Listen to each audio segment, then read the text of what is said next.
Thanks for tuning in to the Oxygen Alliance YouTube channel, where we share the Concentrator Talk virtual meeting hosted every Thursday from 2 to 3 p.m. Central African Time. In the talk, we discuss different aspects of oxygen concentrator assessment, use, and maintenance. And please don't forget to subscribe and hit that notifications bell. Hello everyone. Thank you for joining us for this week's Concentrator Talk call brought to you by Oxygen Alliance. My name is Gauze, and I'm pleased to be hosting the call today. And joining me are my colleagues Maui Lungu and Operation Kunda, alongside our usual technicians from Open02 in Sunlight. On the technicians panel today, we have Paulina Mohoso, Masofa Mujaj, Kowinda Singh, Fatani Tamandikani, Dominic Mabanje, Eunice Msisha, and Kevin Said. In case you're just joining us for the first time, the Concentrator Talk is a radio meeting that the Oxygen Alliance hosts every Thursday from 2 to 3 p.m. Central African Time. And here we discuss different aspects of oxygen concentrator use, maintenance, and even assessment. So if you have any questions regarding oxygen concentrator maintenance or assessment, feel free to get in touch with us via our email info@oxygenalliance.org, and our technicians will do their best to help you with the right solutions. For those just joining us for the first time, please share with us your contact details so that we can add into our emailing list so that you can get notifications every time new information has been added. So just as every time, we also have a topic of interest today. And Paulina will be taking us through the topic of interest where she'll be discussing about POC batteries. So without wasting much of our time, we dive into the questions. And the first question says, hello, I'm currently repairing a Devilbiss 525KS oxygen concentrator that seems to have an issue with its audible alarm not sounding when there's a power failure. I'm seeking guidance on what might be causing this problem and how I can go about fixing it.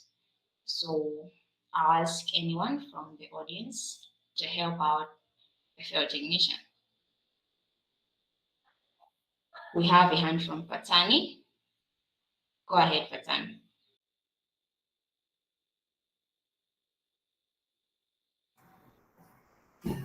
All right, thank you. And thank you for that question. So the power failure alarm on the Devilbiss 525 is designed to alert patients and caregivers in the event of a power outage or a power failure, or even if the device becomes unruly. So this alarm is important because it ensures that the patient is not left without source of oxygen in the event of a power failure. So when the Devilbiss 525 is operating normally, it draws in ambient air from the surrounding environment and separates the oxygen from other gases using a process called pressure swing adsorption. The concentrator then delivers a steady flow of oxygen to the patient through a nasal cannula or another oxygen delivery system like an oxygen mask. However, in the event of a power outage or if the device is unplugged, the Devilbiss 525 compressor will stop running. So this is why the power failure alarm is so important, as it alerts the caregivers or the ward attendants or the nurses that the device has stopped working and that they need to take action to ensure that the patient's oxygen needs are met. So the most frequent reason why the power failure alarm may fail to activate is due to prolonged periods of inactivity.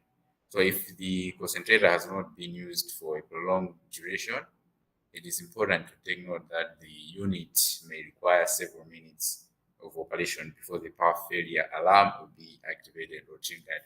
So this means that the alarm may not activate immediately after turning on the device, and it is recommended to allow that unit to run for a few minutes to ensure its functionality. So it is very essential to keep in mind that extended periods of inactivity of oxygen concentrators may impact the performance and efficiency of the unit, which could potentially result in errors or malfunctions. So it is recommended to perform regular maintenance checks and operate the device periodically, even when not in use, to ensure functionality of that device. Thank you, Sharon. Thank you very much, Hasani, for that explanation. Any comments or questions from the audience? Okay, if we have no comments, we move on to our next question, and it says, I'm a biomedical intern at Machinga District Hospital. I've started my internship work this week and I've been asked to assess concentrators at the COVID ward. There are more than 10 concentrators. Can you help me how best they can go about the assessment? I'll ask anyone from the audience. Okay, we have a hand from Dominic. Go ahead. Okay, thank you, Sharon. So, the concentrator assessment is a practice where you carefully analyze the performance of the oxygen concentrators. So, to start with, make sure you have the following tools: an oxygen analyzer, a power cord, and a Christmas tree. These will help you in making your assessment easy. So, importantly, as you leave the workshop for the COVID ward, make sure you have put on a face mask and gloves. Disinfect the concentrators before you handle them, and this is for safety. Get a socket where you can plug in the concentrators for power, and when you have connected the socket, switch on the machine. Set the flow meter at the maximum flow and let it run for 3 to 5 minutes before testing for purity. And this 3 to 5 minutes period will give room for the purity to stabilize.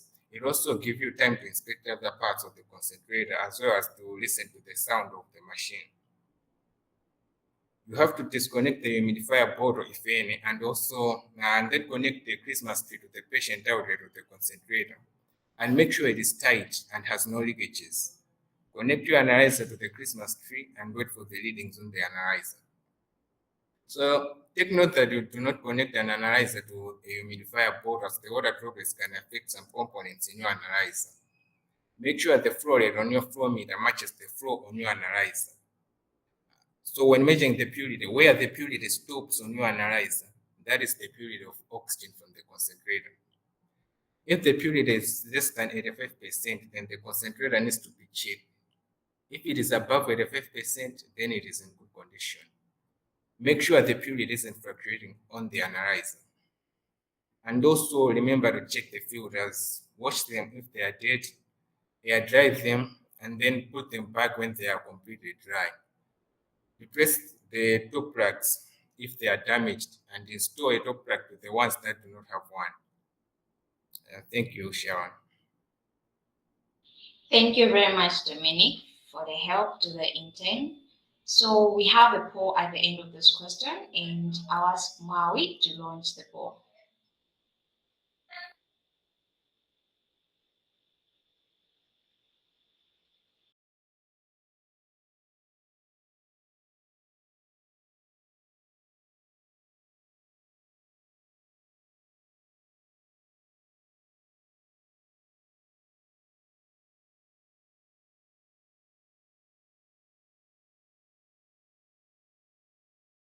Maui, are you with us? Okay.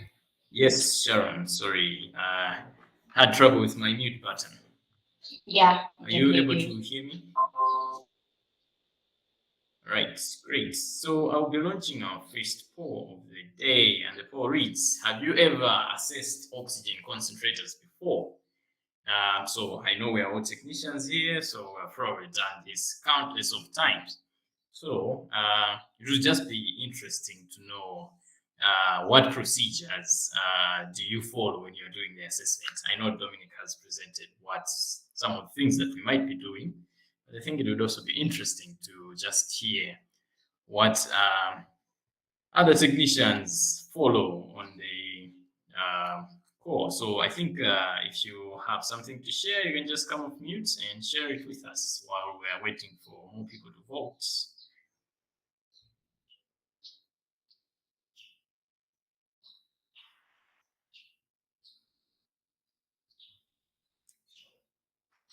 Okay, seems we don't have a hand. So I'll just share with you what I used to do back in the days when I was going to the field. One thing that I noticed going around in the hospitals in Malawi was that most people were setting the flow rates very low.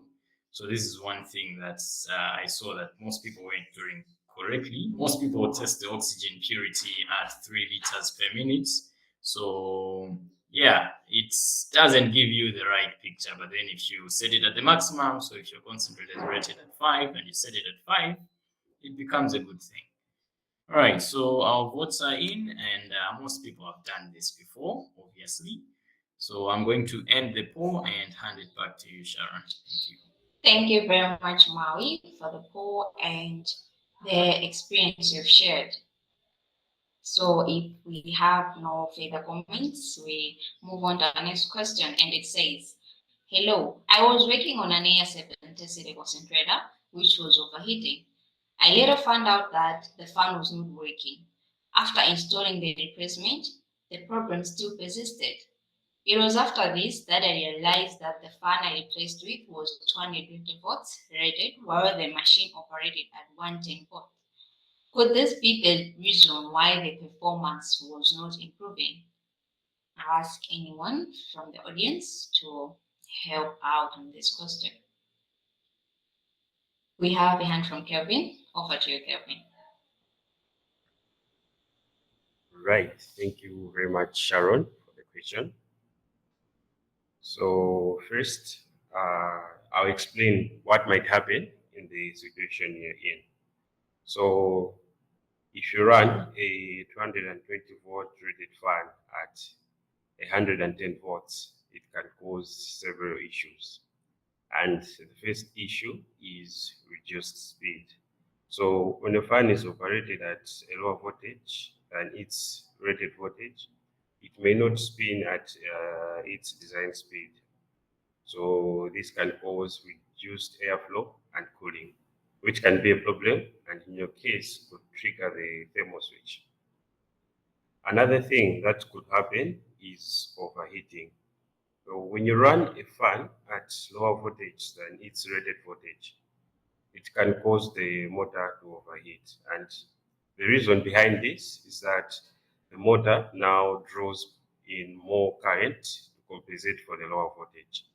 And this will lead to increased heat generation, and overheating can damage the motor windings and other components of the machine. And this will also lead to premature failure of the fan.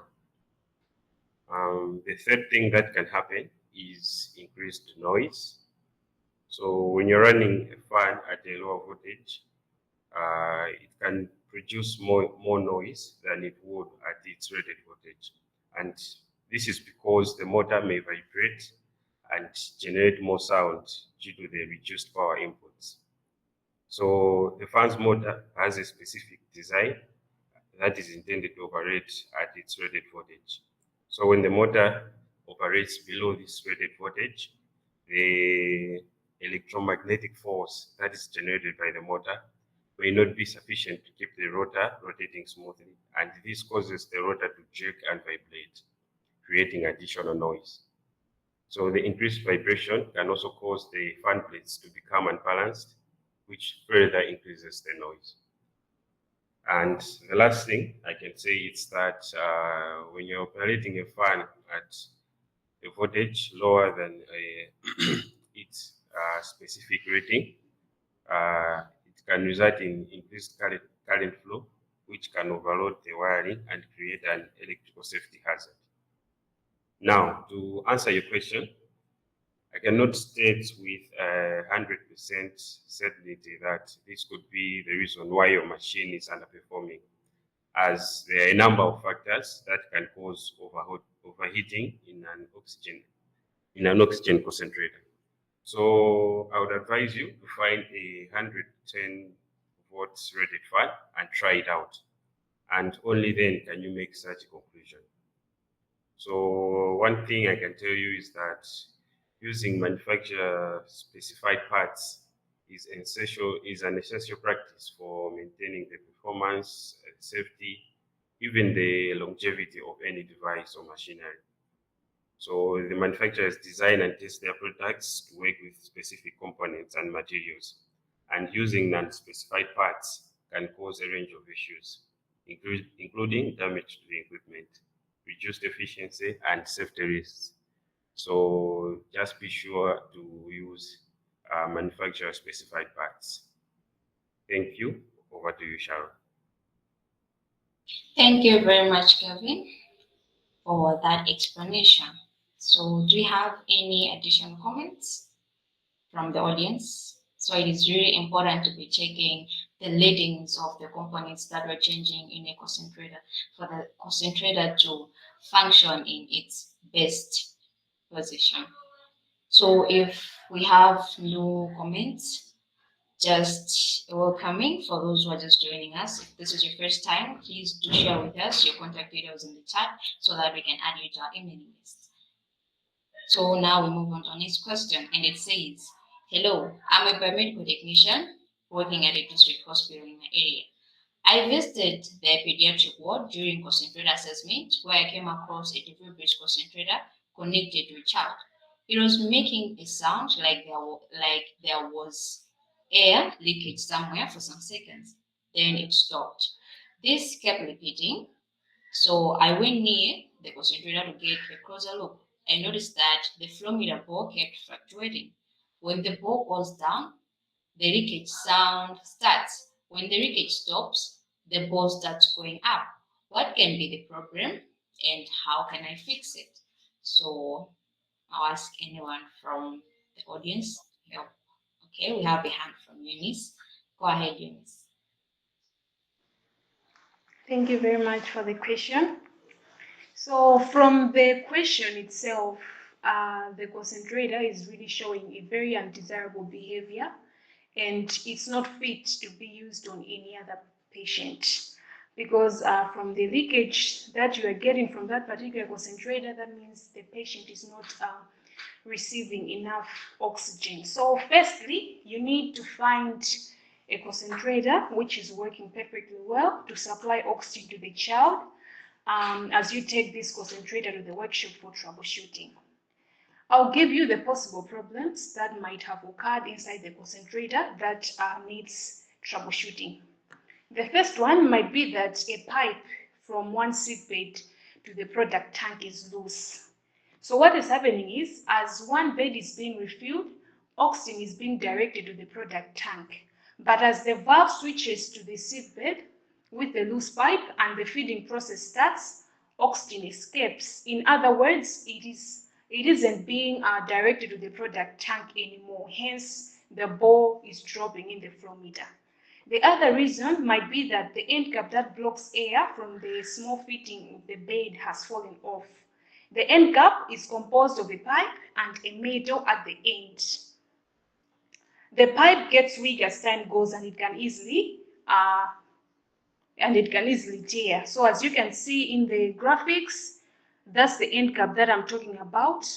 So if that end cap is not there at that particular position, then we're going to lose a lot of oxygen.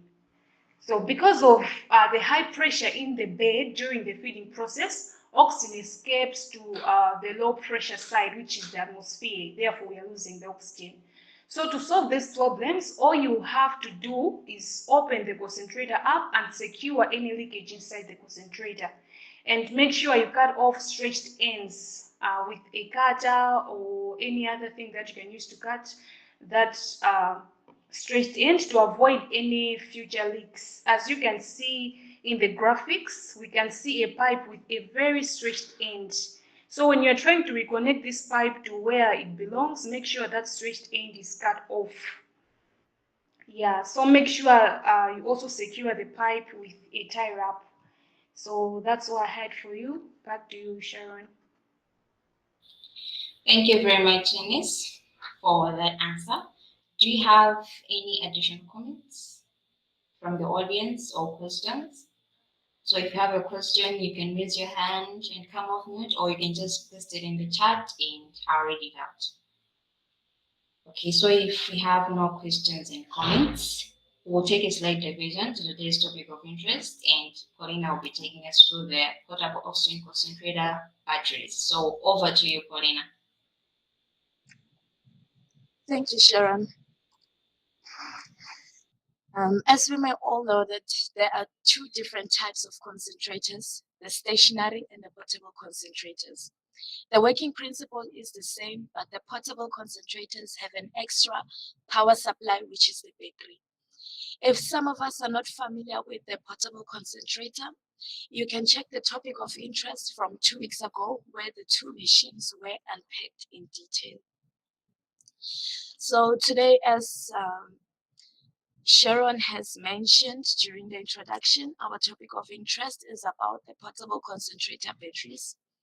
So these accessories are lifesavers for patients who need to use oxygen machines on the go, whether they're just taking a walk outside or taking long hours travel.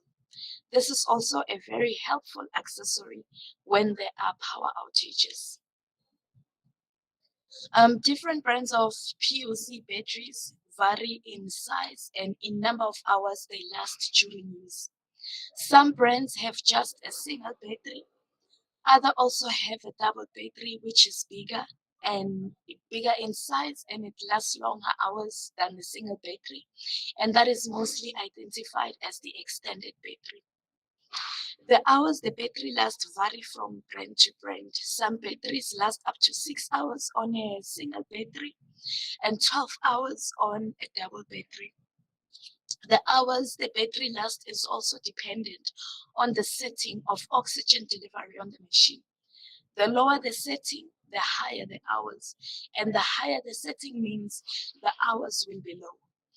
Another factor that plays a role in the hours of the battery is the operating temperature, which is specified in the manual for each device.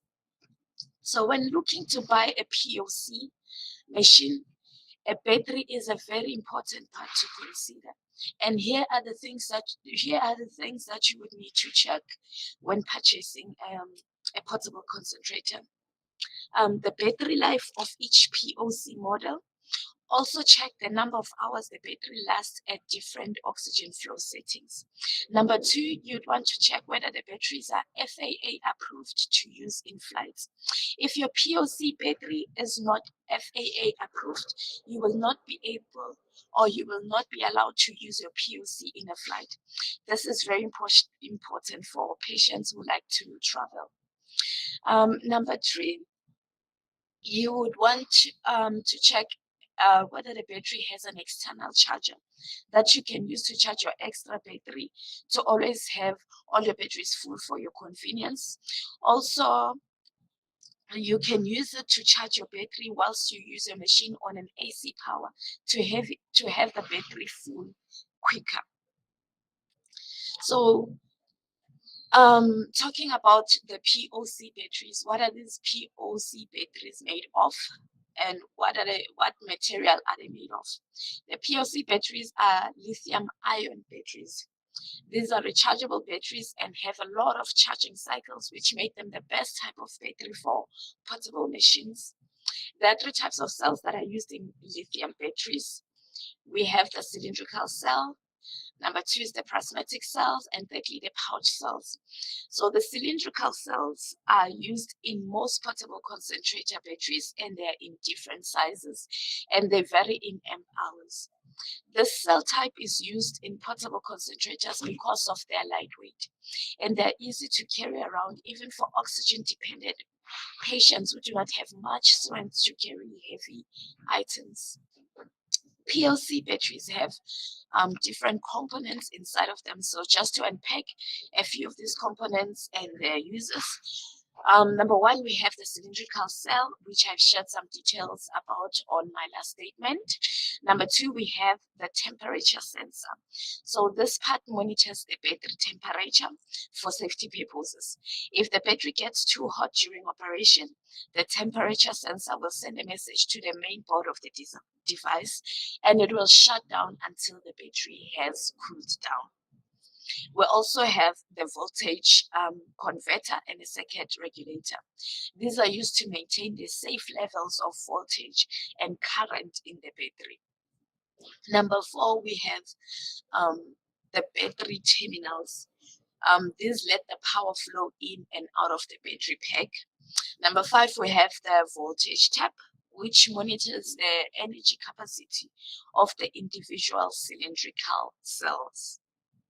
Among all these components, there's also a battery charge monitor.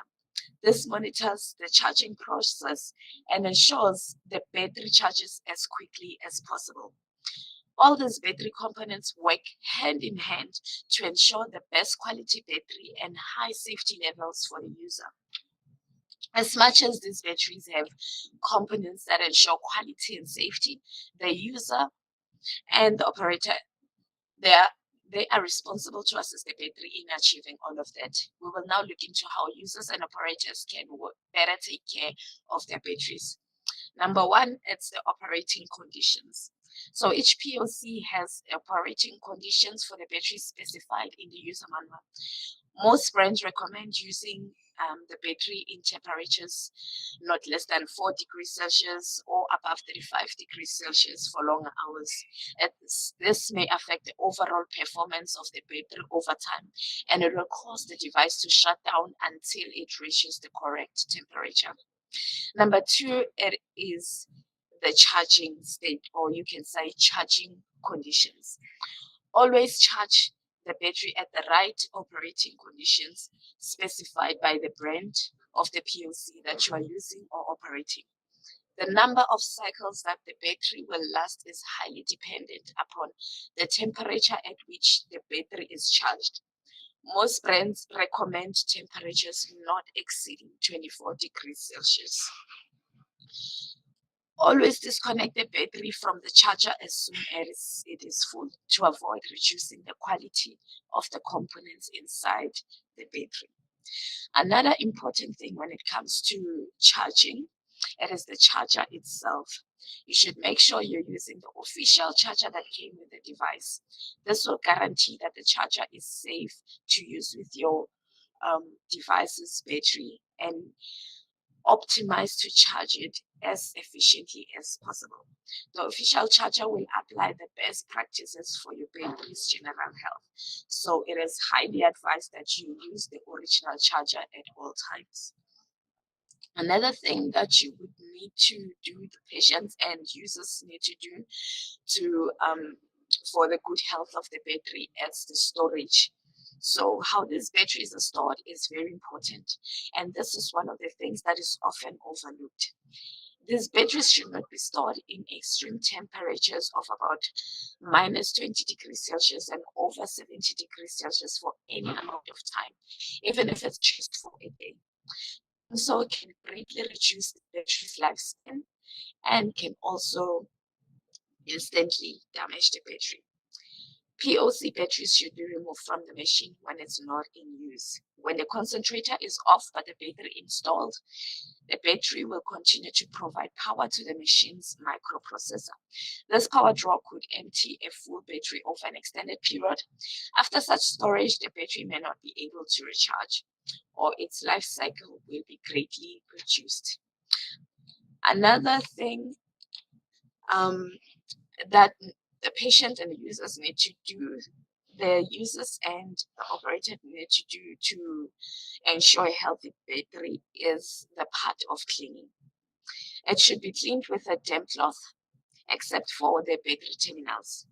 So if the terminals have dust in them, you can simply use a dry, soft brush to clean off the dirt. This is done to avoid any damages that could lead to the battery not being able to communicate with the device.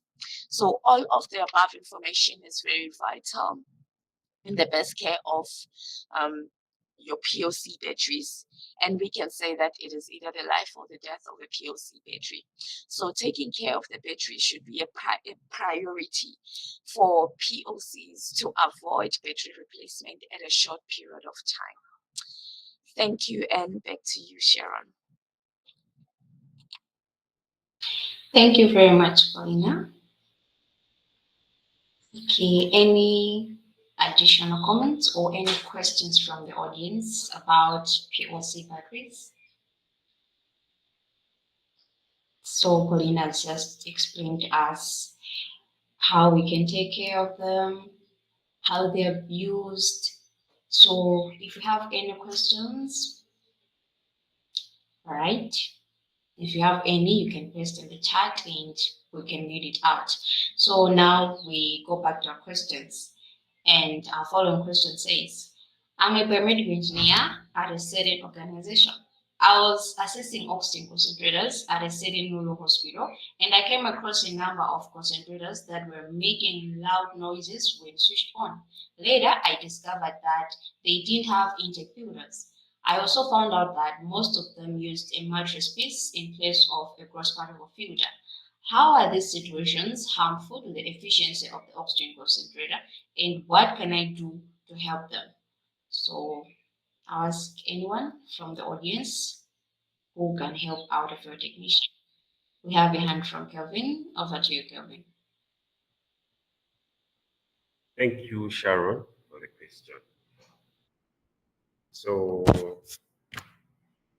oxygen concentrators need to be well taken care of for them to be able to work efficiently and effectively. And one step to do this is by installing filters. So we will start with the gross particle filter, which traps dust and other particles that try to enter the machine when the compressor is sucking air from the atmosphere into the concentrator. So the gross particle filter should have spaces. It shouldn't be so compacted like the mattress foam that is shown in the graphics. And the aim is to allow air to flow easily, but also to trap dust and other visible particles from outside. So the mattress foam efficiently traps dust and other particles, but it also prevents airflow into the concentrator, and this can greatly affect the pressure swing adsorption process. So you need to use a filter that will allow air to flow easily and will be and will be easy to air dry when washed. So if you don't have a gross particle filter, or it will take time to purchase one, a temporary solution will be to use a piece of gauze on the gross particle filter cabinet. So you just need to fold the gauze twice and place it on the cabinet. You can use plaster to make it stay in place. So make sure that the gauze is changed every week or twice a week if it is a dusty environment. An intake filter is another important filter in a concentrator, as it filters tiny particles like dust and other particles that pass through the gross particle filter and preventing them from entering the concentrator.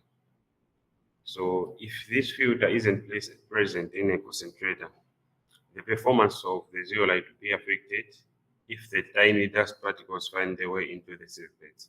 This is because dust has negative impact on zeolite. So this filter also acts as a noise reducer when the machine is running.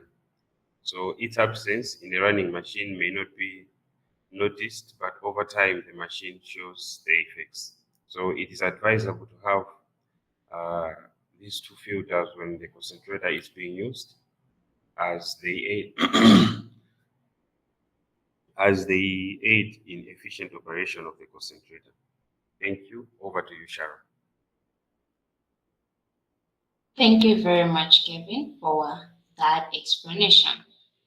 So before we move on to our next question, we have a question in the chat concerning the POC batteries. So the question says, how can we refurbish the POC batteries? How can we refurbish the POC batteries? So Paulina, if you could take this question up for us or any other technician.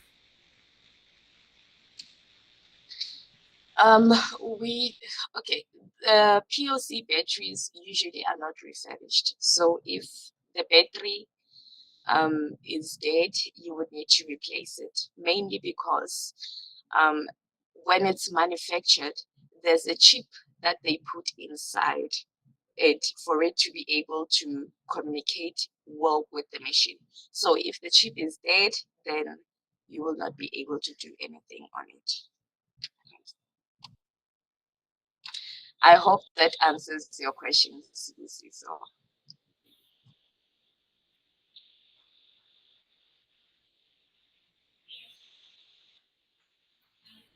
Okay, I hope she will see so. Okay, so she has replied. Thank you very much, Paulina.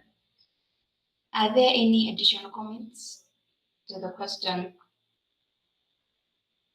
Okay, if we have none, we move on to our next question, and it says, "Hello, I'm a technician at a certain hospital, and one of the clinicians complained that an oxygen concentrator at the corridor ward was producing noise continuously. When I went to the ward, I did a pressure test and got a reading of about 87.5% at 5 liters per minute. What can be the cause of this noise, and how can I take care of it?" So, ask anyone from the audience who can help out. We have a hand from Eunice. Over to you, Eunice. Thank you very much for the question. Noise in an oxygen concentrator can come about from different points depending on the model of the concentrator. There can be noise being produced due to the absence of the exhaust muffler, malfunctioning of the pressure relief valve, and the compressor itself, just to mention a few. There are more details on various sources of noise in the concentrator and how to get rid of them in a topic of interest that was done on the 10th of November 2021. And the link of this call will be pasted in the chat in case you would like to follow through on this topic.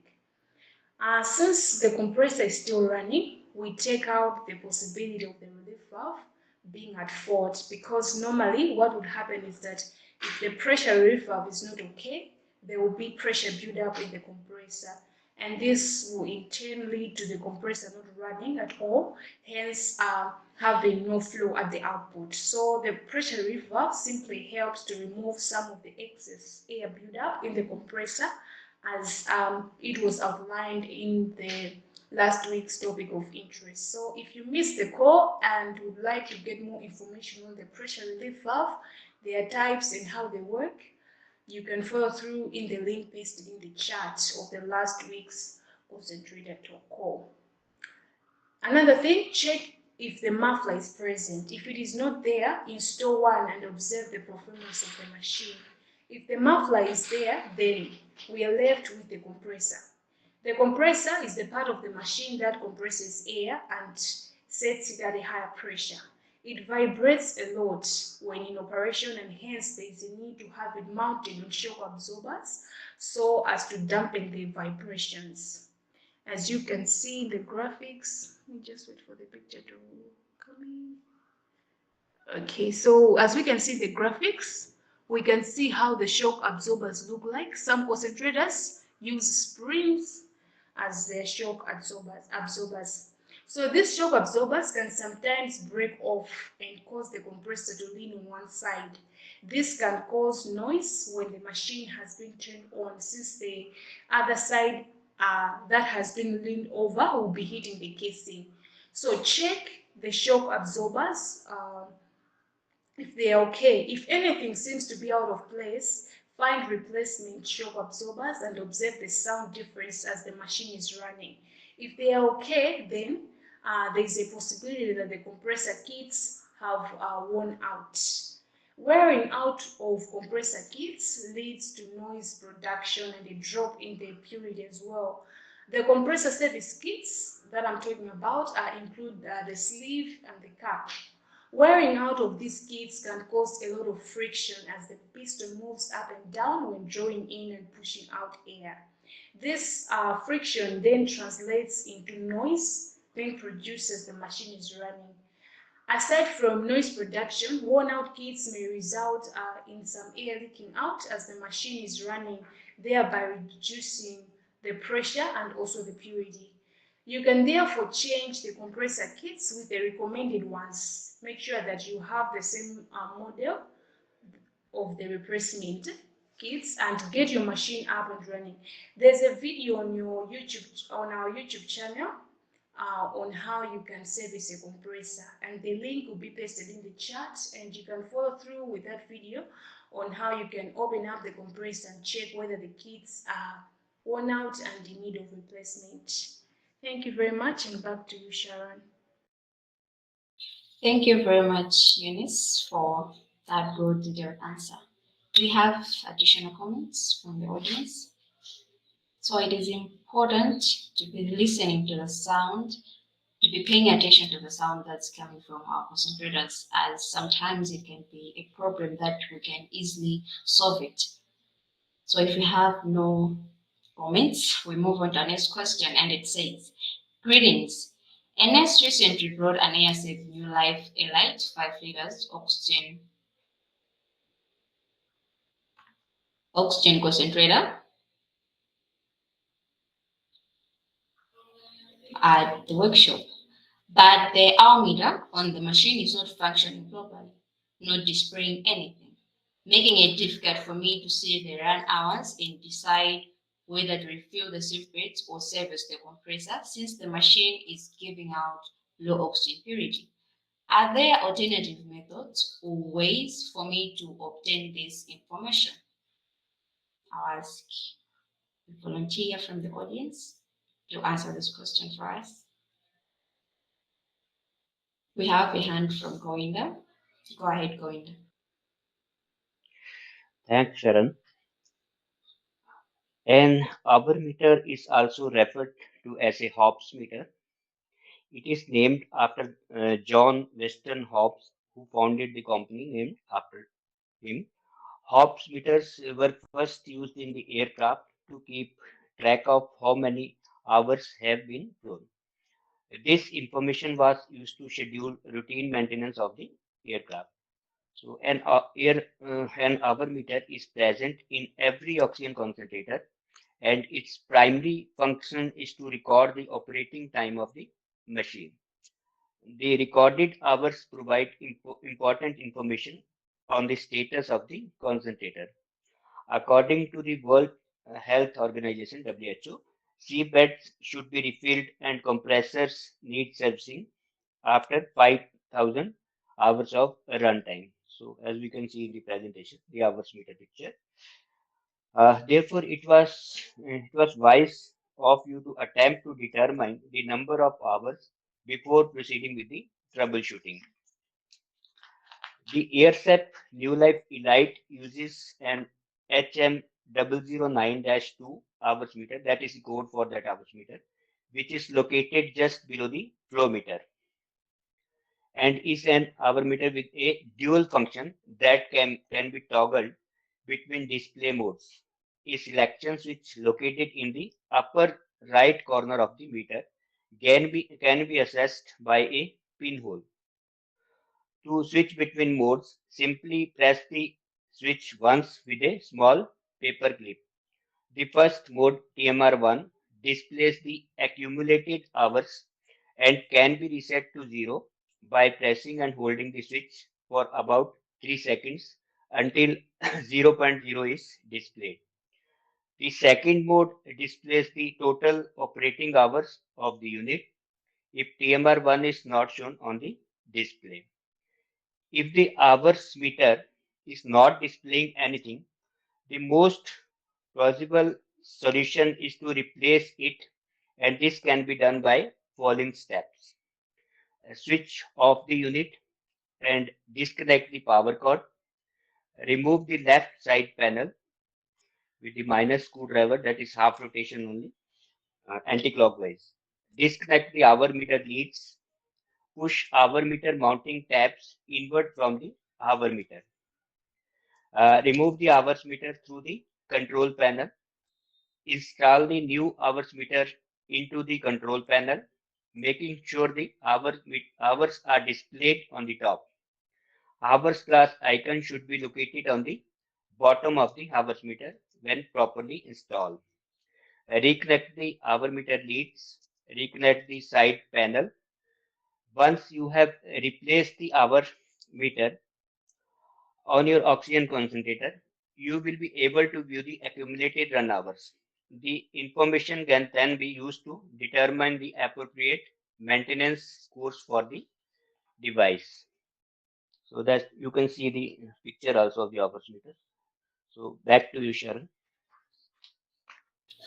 Thank you very much, Kawinda, for that explanation. Do we have any additional comments or questions from the audience? If we have none, we have a poll at the end of this question, and I'll ask Maui to launch the poll. Thank you very much, Sharon. So I will be launching our second poll of the day, and it reads: have you ever replaced an hour meter in an oxygen concentrator? Have you ever replaced an hour meter in an oxygen concentrator? So this will be very interesting to see because I know these things fail sometimes, but then it's on very rare cases. So yeah, in case we have someone voting that they have ever replaced it before, I think you can also just share with us what was wrong with the hour meter, or if you managed to either get it fixed or you entirely just replaced it.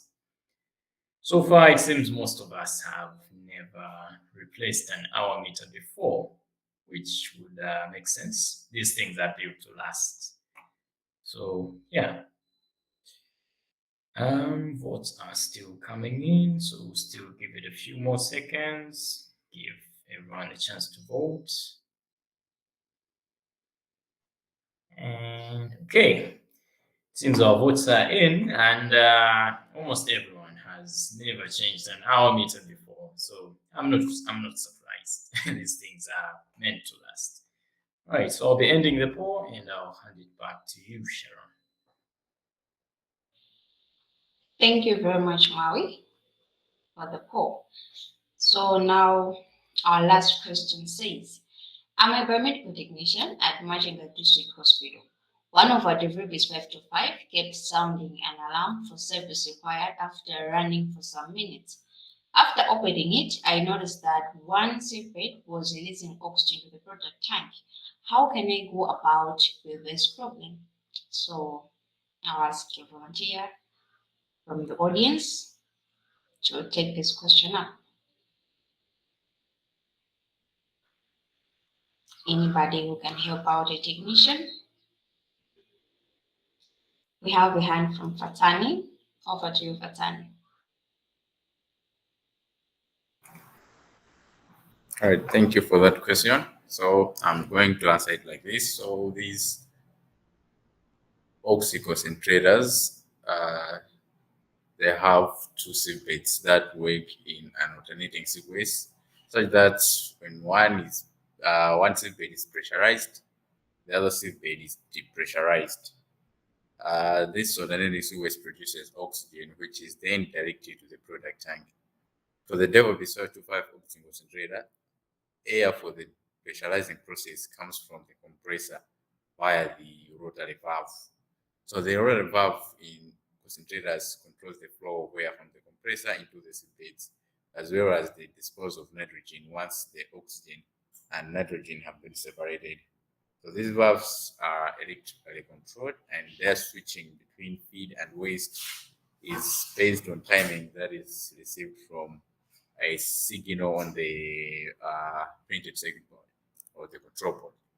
So if there is an audible alarm telling you that the concentrator needs servicing, then there is indeed a serious problem that needs to be fixed.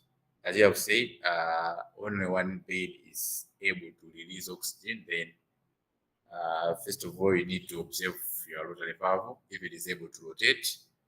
If it does not rotate, then that means the feeding and wasting process will be compromised.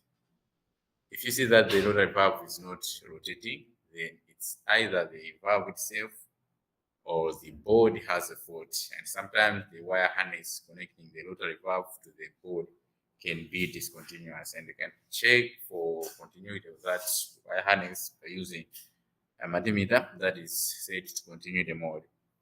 So to test if the rotary valve is faulty, you need to find another working Devilbiss 525 concentrator. and replace that rotary valve with the one that was not rotating in the other concentrator. So if it rotates, then that means the rotary valve just fine.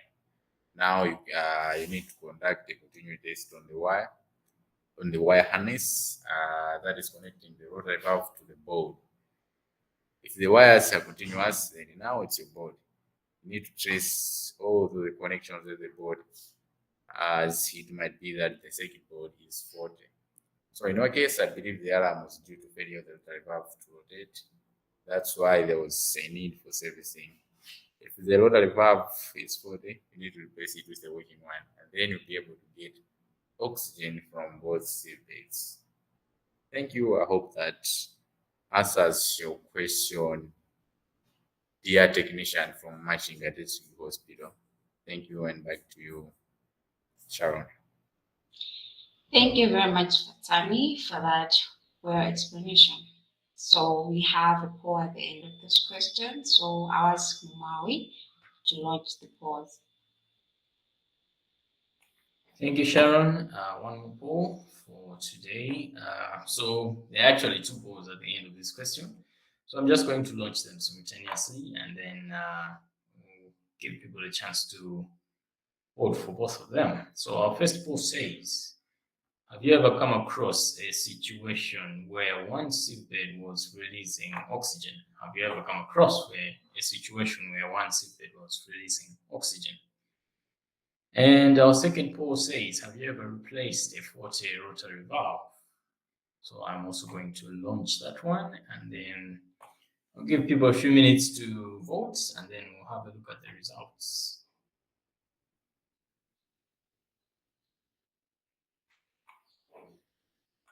Right. So far it seems people have ever come across a sieve bed that is leaking. Some haven't. So I guess for those of us who haven't come across this situation before, now we know how best to deal with it. For those of us who have ever come across this before, if we were sealing the leakage wrongly, then now we know how best to go about it. Okay, so it's a split for the first poll. Some have ever encountered a leaking sieve bed, others haven't.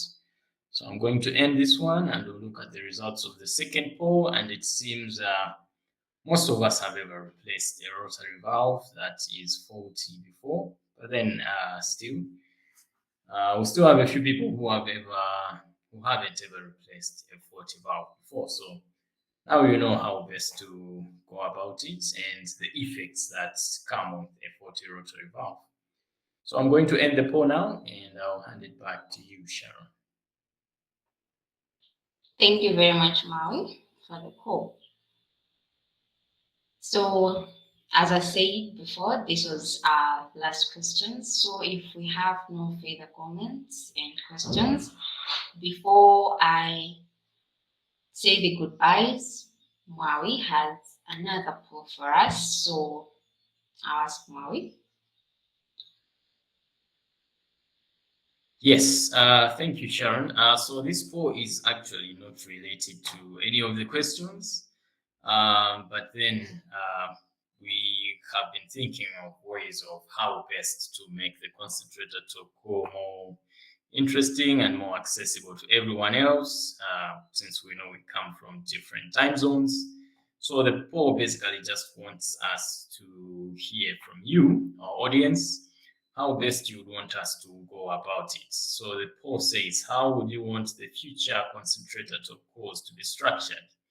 So it's either we'll be doing them 30 minutes every week, or the other option is to do them 30 minutes, but then bi-weekly. So we'll be doing it 1 week, we pause for 1 week, and then we do another call the other week. The other option is that we maintain the 1 hour weekly, and the other option is we do the 1 hour, but then bi-weekly. So please just select your votes, and this will help us to improve our future calls. So I'm going to leave it open for a few minutes, give a chance for people to vote. And as we're waiting for that, I'm also excited to announce that we have opened a Facebook page. So all the concentrator talk calls will also be broadcasted live in real time on our Facebook page. So I'm going to paste the link in the chat, and please follow our page. We will also be posting similar content that we post on our YouTube channel to Facebook. So if you have troubles accessing our YouTube channel, you can always access our Facebook page, since we know Facebook is accessible to most people. So please have a look at it. And today was our first call to be broadcasted on Facebook. So if you happened to have missed the entire call or part of it, you can either go on our YouTube channel for the catch up, or you can just go on our Facebook page to have a catch up. Right, so getting back to the polls, people have voted, so I'm going to end the poll now, and yeah, my team and I will sit down, and then we'll brief you on how we'll be going about these calls moving forward. So thank you very much, everyone, for the votes, and I'll hand it back to you, Sharon. Thank you very much, Maui, for the poll. So reaching this far, we have come to an end to today's Concentrator talk. So thank you all for joining, and don't forget, we'll be meeting again same time next week. Please remember to tune in. So just a reminder, if you have any questions, please try to send them to us in advance through our email info@oxygenalliance.org.